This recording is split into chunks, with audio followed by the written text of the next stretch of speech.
নতুন বছরের প্রাক্কালে ধান্যকুড়িয়া হয়ে উঠেছে পর্যটকদের কাছে পীঠস্থান। উৎসবের মরশুমে ভ্রমণ পিপাসু মানুষের কাছে রাজ্য ছাড়িয়ে ভিন রাজ্যে এমনকি বিদেশি পর্যটকেরাও এখানে ভিড় জমান। ধান্যকুড়িয়ার কৃষ্টি সংস্কৃতি দেখতে 24 ডিসেম্বর থেকে শুরু হলো ধান্যকুড়িয়া উৎসব। হেরিটেজ গ্রামে ধান্যকুড়িয়া উৎসব পর্যটকদের কাছে একটি বাড়তি পাওনা।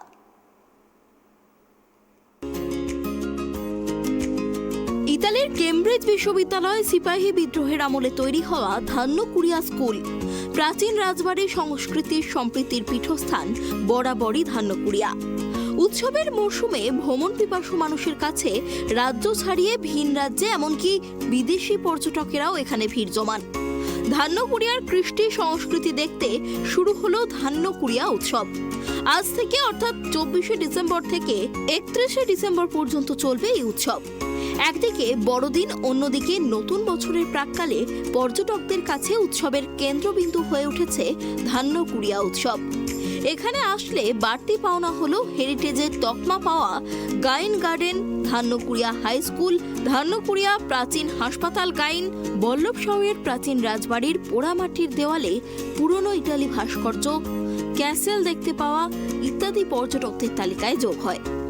বসিরহাট সাংগঠনিক জেলার বিশিষ্ট সমাজসেবী সরোজ বন্দ্যোপাধ্যায়, বসিরহাট উত্তর বিধানসভার চেয়ারম্যান এটিএম আব্দুল্লাহ রনি, বসিরহাট 2 নম্বর ব্লকের পঞ্চায়েত সমিতির সভাপতি সৌমেন মণ্ডল, বিডিও সৌমিত্র প্রতিম প্রধান সহ একাধিক ব্যক্তিত্বরা এদিন ধান্যকুড়িয়া উৎসবের সূচনা করেন।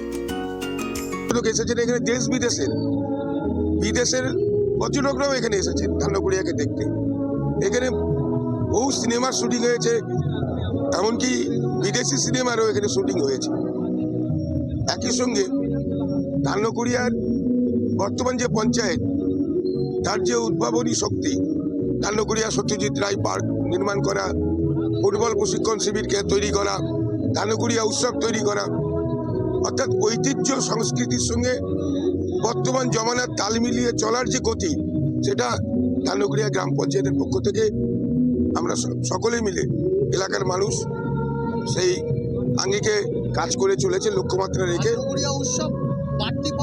দেখুন, ধান্যকুড়িয়া উৎসব গত বছর শুরু হয়েছে, এবছরে যা অভাবনীয় সাড়া পেয়েছি আমরা, তাতে আমরা অভিভূত।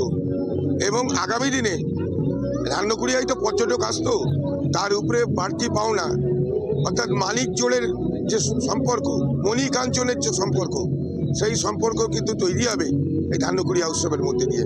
ঐতিহ্য এবং বর্তমান ধান্যকুড়িয়া উৎসব মেলবন্ধন ঘটাবে এই এলাকার পর্যটকদেরকে আকর্ষণ করার জন্য। আমরা অনেক দিন ধরে অপেক্ষা করছিলাম। আমরা 2 নম্বর, আমি হয়তো ধান্যকুড়িয়ার মানুষ না, কিন্তু আমি 2 নম্বর ব্লক, বসিরহাট ব্লক 2 এর মানুষ। সেই জায়গায় দাঁড়িয়ে আমার মনে হয়েছিল, বাইরে যখন যেতাম তখন অন্যান্য জায়গায় মেলা দেখলে আমার হিংসা হতো, লজ্জা হতো যে আমার ওখানে হবে না। কিন্তু আমার এখানে সৃষ্টিশীল মানুষ আছে, একটা তার সৃজন শক্তি আছে, তার নাম এটিএম আব্দুল্লাহ। তার মধ্যে দিয়ে আমরা 2 বছর এই মেলাটায়, ধান্যকুড়িয়া মেলাটায় আমরা ধান্যকুড়িয়া উৎসবে প্রবেশ করেছি। আগামী দিনে আমরা এই ধান্যকুড়িয়া উৎসবটা তার সৃজনশীল মানসিকতার মধ্যে দিয়ে আমরা ব্লকের মেলা হিসেবে পরিগণিত হয়ে যাবে, এবং তার মধ্যে দিয়ে আমরা অহংকার বোধ করতে পারবো, আমরা গর্বিত হতে পারবো যে আমরা বসিরহাট 2 নম্বর ব্লকের মানুষ।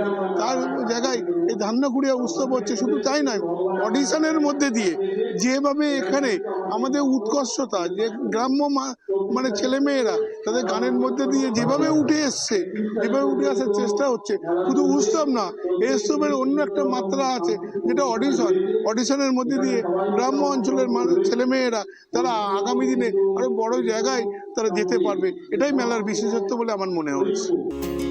এই ধান্যকুড়িয়া উৎসবকে ঘিরে রয়েছে বহু প্রাচীন সাংস্কৃতিক মেলবন্ধন, যেখানে ধান্যকুড়িয়ার প্রাচীন সংস্কৃতিকে মেলে ধরবে হেরিটেজ গ্রামের কলা কুশলীরা।